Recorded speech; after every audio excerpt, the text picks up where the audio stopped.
What's up, everybody? Welcome back to the Post-Gazette Sports Now YouTube channel for some college sports talk. She is Abby Schnable. I am Noah Hiles. And Abby, 1 week from today, the NFL draft will be taking place.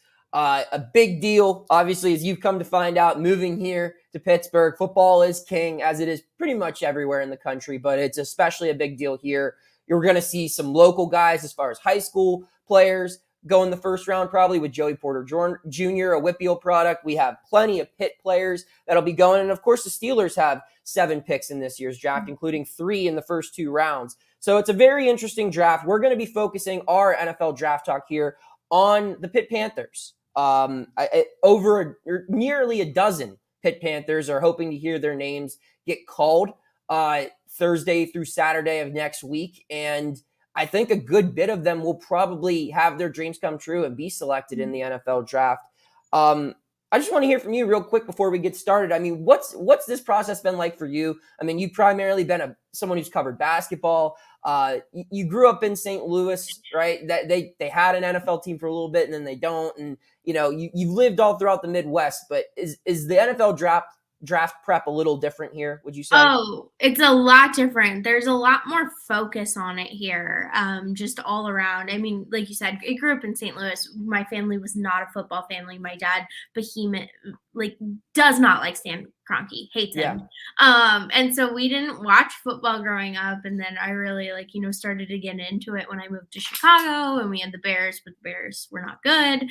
And then, I started to become more aware of how big of a deal it is when I got to Wisconsin, just because, Wisconsin's a decent football program. We have the Packers, but all of that pales in comparison to here, because I feel like I'm getting a notification or 2 or 3 every single day about the draft and where the Pitt players are going to go or where the Steelers are going to go. And I'm not necessarily seeking it out, but it is coming to me whether I want it or not. And it's been a lot different, and it's been honestly a little bit exciting to kind of enjoy the sport that the nation probably considers its favorite, just because I've never really gotten into it as much as I have since I moved to Pittsburgh. So it's been fun. Yeah, it's an interesting time, and it's fun to cover from, someone who's covered high school and college. It's fun to cover because, you get to know these young men. I've covered guys who, they were drafted, like I covered them when they were, 15, 16, 17 years old. And you remember that young kid with the dream. And you kind of follow along for the journey when they go off to college, and then to see their name get called. It's something special, and it's going to be something cool to experience as a reporter who covered Pitt this year, where I got to know a lot of these guys and get to see all their hard work pay off. It's a really fun thing as a reporter, and I'm sure you'll get to experience a little bit of that as well. So we'll get right into it. Abby, there were 7 Pitt Panthers, guys who at one point in time or another played for Pitt. We'll emphasize that, who were invited to this year's NFL Combine. We're going to run down that list and assume that all of them will hear their names called on draft day. I think there's probably 6 that are locks. I think the 7th being Brandon Hill. He might get drafted, he might not. But we're going to assume all of them get drafted, and we're going to pick the perfect fit for both of them. We'll start off with probably the top prospect being Calijah Kancey. Abby, where do you see him going? So I have 2 teams still written down, so I'm still on the fence. But I think I'm gonna go with the Chiefs, actually. Okay. I think so he'll be the last pick in the first round. Yes. Okay. I would love to see him a little bit higher. However, I just like how he could fit under that type of coaching, the Spagnuolo, yeah. Just because, he likes to switch things up a lot and move guys around in that front 7. And I think Calijah Kancey could really fit into that scheme and find opportunities to really get in his rookie season. And then they need more depth around Chris Jones. And I think Calijah Kancey could really come in and fit the bill there, just because, he did a lot for Pitt. I mean, you don't get ACC Defensive Player of the Year without doing a lot.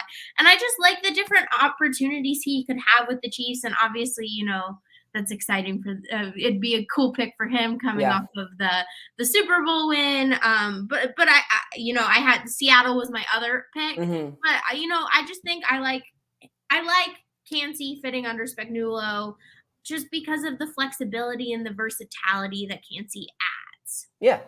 All right, I have Kancey going to the Lions. They have 2 picks in the first round, the 6th and the 18th. I think because they traded the Ohio State corner, I'm not going to butcher his last name, but they took him 3rd overall a couple years ago. It begins with an O. I'm very well aware of who he is. I just don't want to say his last name wrong.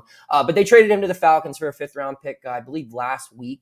Mm-hmm. So I think with that 6th overall pick, they're going to go corner. And there's a lot of corner talent in this year's draft. And then I think 18th, they're probably going to go best player available or just someone who can help their defensive front. Something that's already strong, but probably could add a little bit on the interior. And I think Calijah just pairs well with what the Detroit Lions are doing with that trenches mentality. This is a team that has so much young talent on the lines, both offensively and defensively through their early draft picks. And I don't think there's much of a culture change going from a Pat Narduzzi-led program to a Dan Campbell-led program. Mm-hmm. Those are 2 guys cut from the same cloth. Pat's never talked about biting kneecaps off, but I wouldn't put it past him. So I like Calijah there going to the Detroit Lions. Although I think the Chiefs and the Eagles, both Super Bowl teams, I think if he's around for the late first round, I don't see Calijah making it out of or getting out of the first round. He's going to be selected. And that's my big caveat is because, when you were like, here's what we're going to do, I was thinking definitely best fit and not necessarily considering the picks. And they could always trade up to get him too. There's that possibility. Yeah. I don't think he's going to last too late into the first round, but I think if he's available when the Chiefs get around to their pick, I think they'll snag him up. Yeah. So we'll move forward now. Second Pitt Panther who will likely go in the first round, and this is a former Pitt Panther, Jordan Addison. I know some Pitt fans are, shaking their hands in anger that we're even associating him with Pitt, but I mean, he played most of his college career at Pitt, a lot of his accolades, the best moments of his college career, all were pretty much when he was a Pitt Panther. So, Abby, just looking around real quick here, there's a lot of great receiver talent in this draft class, as there is seemingly every year now. And there's not really one team in the NFL, aside from maybe the Dolphins, who could say, hey, we're good. We don't need another receiver. Maybe the Eagles could say that as well. But, you could point to any team, and especially with a guy like Addison who can do so many different things. He would be a fitting first-round pick for just about anyone. Where do you think he ends up going? I've got him going with the Bills. The Bills! That would be fun. Yeah, they need more weapons around Josh Allen. They need another reliable pass catcher for him to throw it to, just because we've this past season that was a little bit of an issue. And I think, like you said, Addison it has the accolades behind him to show that he could make a pretty decent impact as a rookie. And I could just see him meshing well with Allen and just creating those opportunities needed. Yeah, so I'm continuing with the villain arc of Jordan Addison's, narrative here. I'm going to have him going to the Baltimore Ravens. Just give Pittsburgh fans another reason to be mad at this guy. I think the Ravens are going to use this draft as one final push to convince Lamar that he doesn't need the money that he deserves. And, they've signed OBJ to that deal. I think they're going to go out and get him some weapons. And I think taking Addison in the first round would be a big step in that right direction. And it might be able to convince him to take whatever deal they're willing to offer him.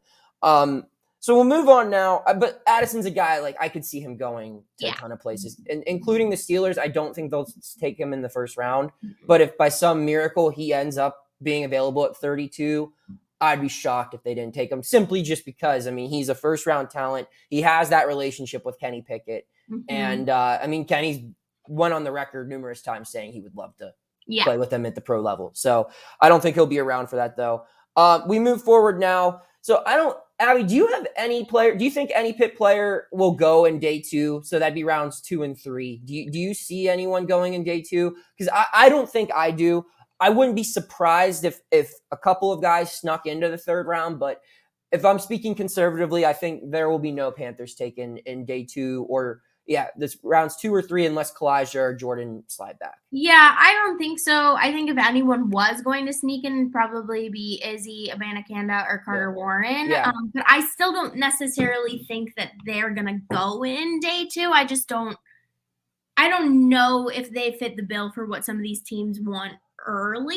I would say, had Carter Warren not injured his knee, he Yes, would have been the day 2 pick, but absolutely. he's just still recovering from an injury. And then Izzy, if this was 1995, Izzy would be a first round pick. But there aren't a lot of teams, there aren't a lot of players that are going to invest heavily with a high pick on a running back. There are a couple guys you'll hear their names called on days 1 and 2, but unless if you are viewed as the top backer, one of the top 2 or 3 in this year's draft class, you're not gonna probably go until like the 4th round, especially someone like Izzy, who only really played 1 year significantly of college football and has the accolades to back that up on his resume.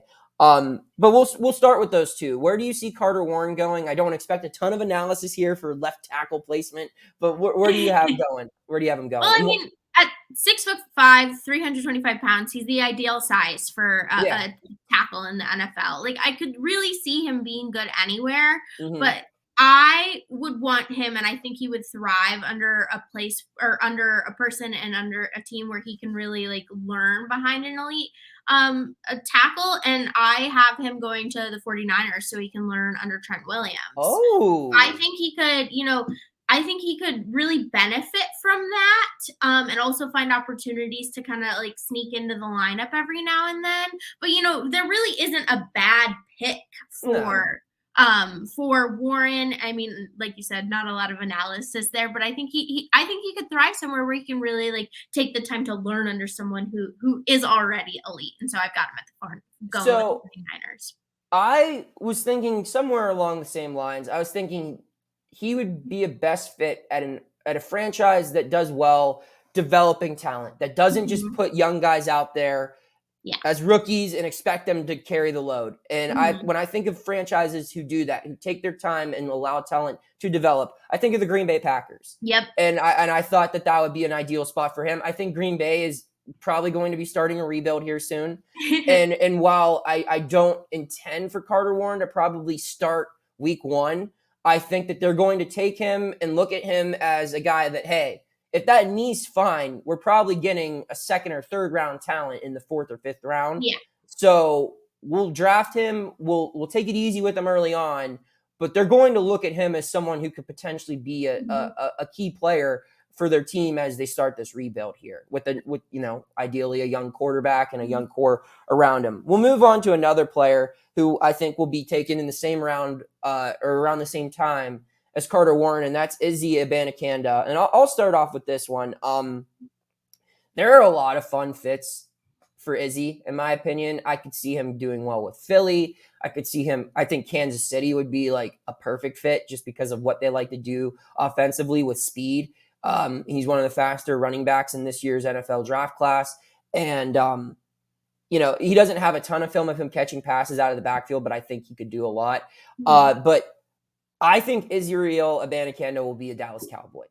Just Okay. looking at what the Cowboys, uh, they're probably going to look for somebody. They have a starter in place, but with Zeke leaving, they're going to look for a long-term solution. I don't know if their current backfield has that right now, and Mhm. so I think the fact that Izzy's just 20 years old Yeah. is something where the Cowboys are going to say, hey, look, we'll get this guy. He'll be a rotational player.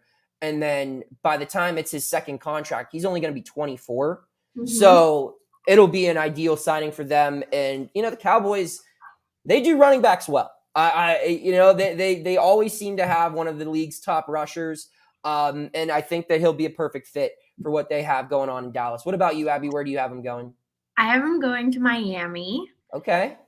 The Dolphins love having a speedy running back, and that's very much Izzy Abanikanda. He is a little bit bigger than the running backs that they have, and then they typically try and bring in. But I don't know. I think he fits the bill of what they like Yeah. while adding a little bit more strength. And so I could see him fitting well there because maybe they want to experiment with maybe a little bit bigger of a guy, but still has the assets that they really like. That'd be fun. Him, Tua, and all those receivers, and I think McDaniel could do some creative things with him as well. So we'll move on now to some guys who are going to be, late day 3. And there's not a ton of analysis that goes into this. It's just kind of looking at projections and everything. But we'll start with Haba Baldonado. Any place specific that you could see him going? So I have him going to the Browns. Okay. Behind Myles Garrett, they don't really have many. What did Haba Baldonado do to you? I know. I'm joking. I'm sorry. Behind Myles Garrett, they don't really have great pass rushers. There's nobody really quality right now. Right. And he could become that quality pass rusher. I think he has the ability to really grow and get to that spot.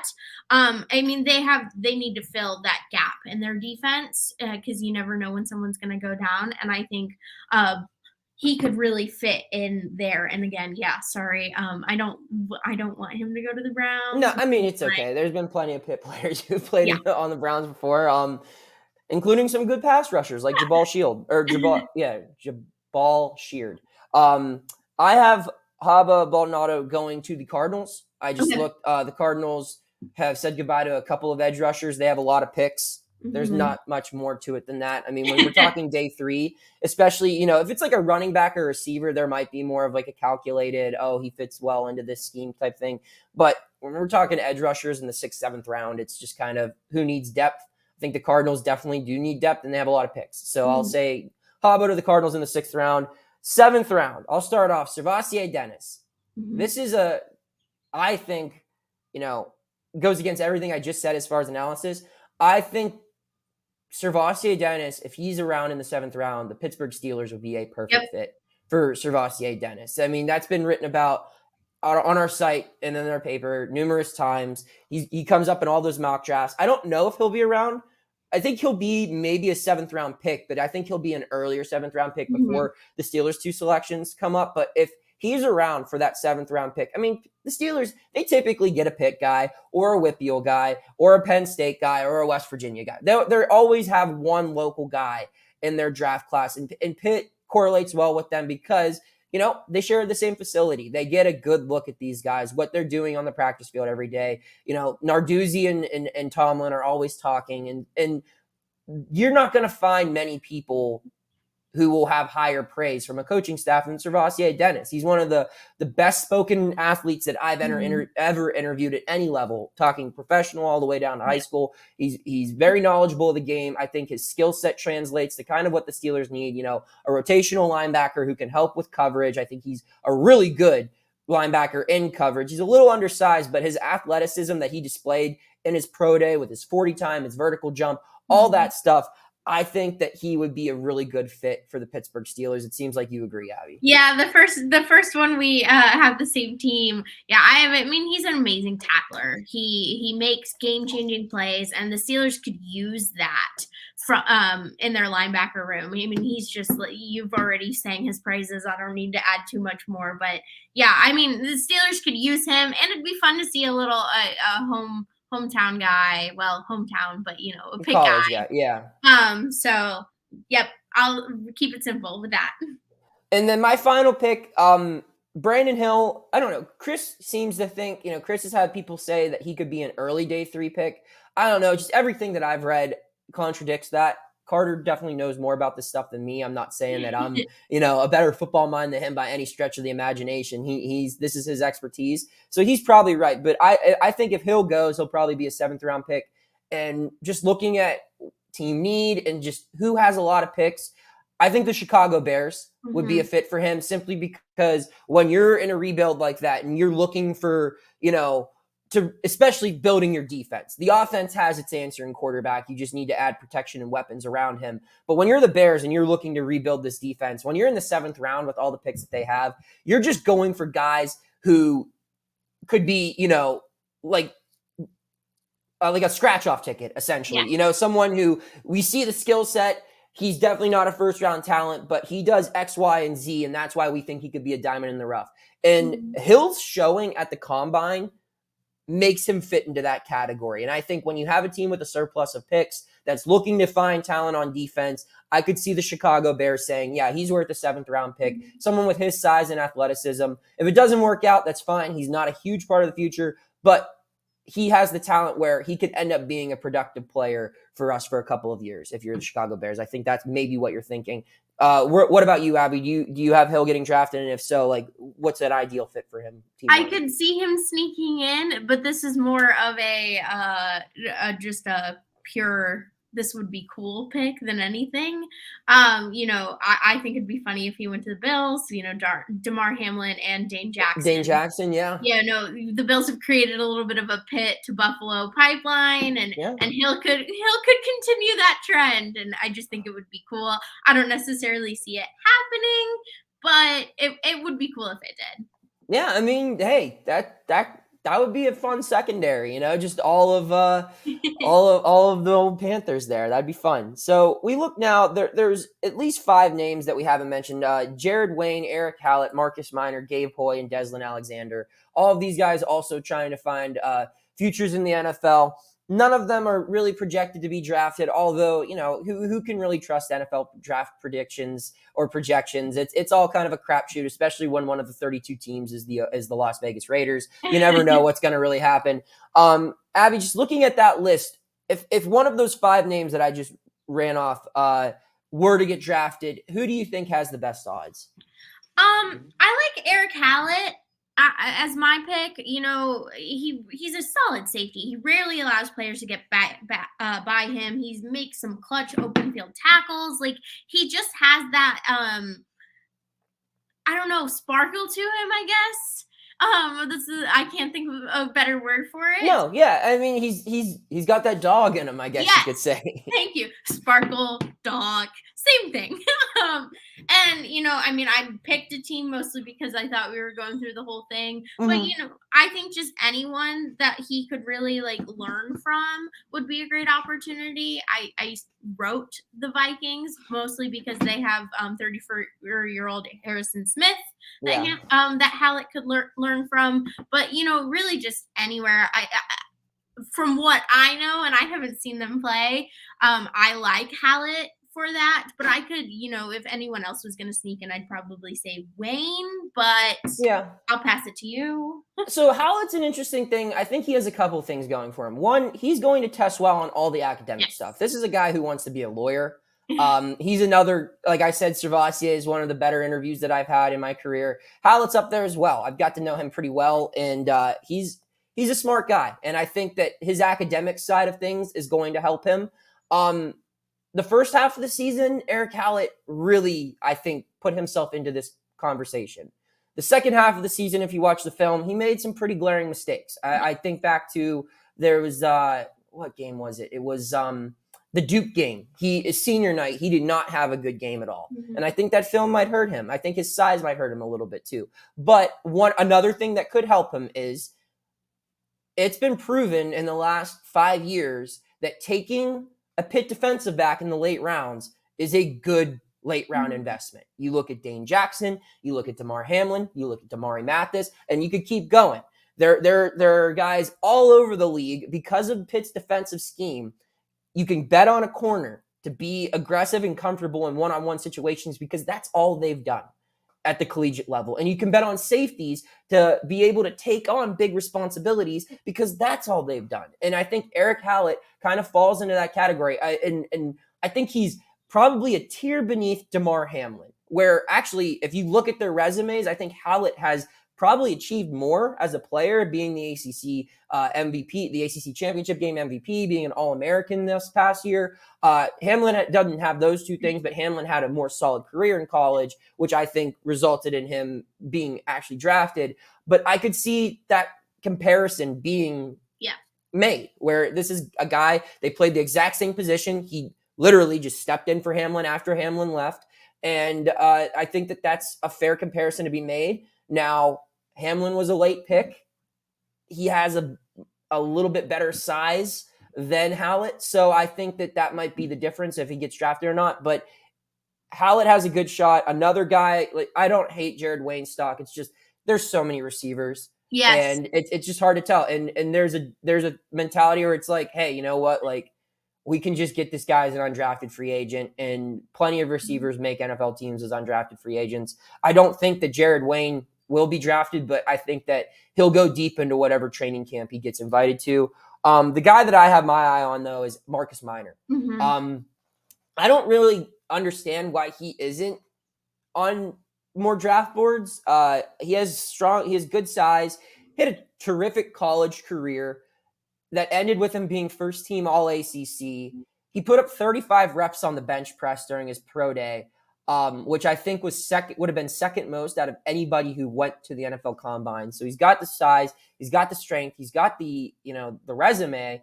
And yeah, like I don't know. And obviously, you're probably looking for someone a little bit more athletic in a guard, but a late round pick I think might be worth it. And he's another guy where if he doesn't get picked, I still think he could have a really good shot to make an NFL roster. So, Abby, that's all I really got. Do you have any, final thoughts, questions, anything before we wrap things up here? I do. I have a question for you. Okay, let's hear it.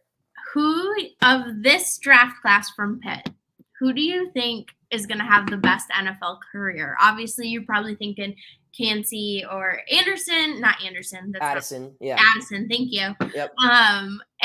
But maybe it's not them. Maybe it's the rest of the field. Who do you think? So like I anticipate both Kancey and Addison having strong NFL careers. I don't think Calijah is going to end up being Aaron Donald because no one is. There's one of them that's ever existed, maybe two if you want to compare him to Reggie White. But I think Kancey will have a strong career. Addison, I think, has a ton of potential as well, but as far as accolades go, there's just so many great receivers. I think he'll be a productive NFL receiver for a long time. But when I just look at the field, I look at guys like Carter Warren and Izzy and potentially even Haba as guys who could end up being high-end talents. Especially Izzy is just someone I'm really high on just because of his age, his size, his speed. The thing that hurts him is, they didn't have the best passing offense, so he didn't really get to show or probably even learn how to be a great pass protector. That hurts him in the fact that he didn't run the ball a lot 2 years prior because they had the best passing offense in the country with the best one of the best quarterbacks and the best receiver. So he only has 1 year of film of him running the football. And granted, he ran the football a lot, but I just think there's so much that he could bring to the table with his speed as a returner. I think they can get him involved in the passing attack and he can catch the football, and that could be another element to his game in the future. And just his age. I mean, like I said, the kid can't even drink legally yet. I'm going to his draft party next weekend, and it's probably going to be, open bar because he can't even drink. So, I think that there are a couple of guys who really have a chance to, I think, become solid NFL players. But if I were to pick anyone, I'd probably say I'd go with the field just because I think that combined, there's a diamond in the rough in this pick class. I don't know who it is, and that's not to say that Addison and Kancey aren't going to be great players, but I think that one of these guys who's going to go in day 2 or day 3 or maybe even undrafted, I think have the chance to become a very special NFL player just out of nowhere. So that's my answer to your question. Any other final thoughts before we wrap this up? Yeah, I was just going to say that I think that there's a little bit more pressure on first round picks too. Any sport you go to, there's a little bit more pressure on them to do well. And so I like your pick of the field just because, being a little bit of a later pick allows a little bit more wiggle room because there's less pressure on you. I didn't have a person in mind because I haven't seen them play. Yeah. But it's interesting to hear your perspective, and I'm excited to see or get to cover my first NFL draft. Yeah, we'll have your coverage for the NFL draft taken care of. We've been doing it all spring, but we'll continue doing it, especially next week as it really starts to play out. I know, like I said, I'll be in New York with Izzy at his draft party. We have Penn State coverage, all types of Whippeal guys who will be hearing their names called from first round to the 7th round. And of course, we will have the Steelers covered as the Post-Gazette's been doing since it's pretty much been a media outlet. The Steelers have been a team. So that's all we got. Hit that subscribe all button if you haven't already, and keep tuning in to Post-Gazette Sports Now's YouTube channel. Take care. Thank you for checking out this content from Post-Gazette Sports. If you liked the video, please like it and subscribe to our YouTube channel. If you enjoyed it on Apple Podcasts, please rate us 5 stars on Apple Podcasts. For 6 months of digital access to post-gazette.com for just $6, click the link down in the description.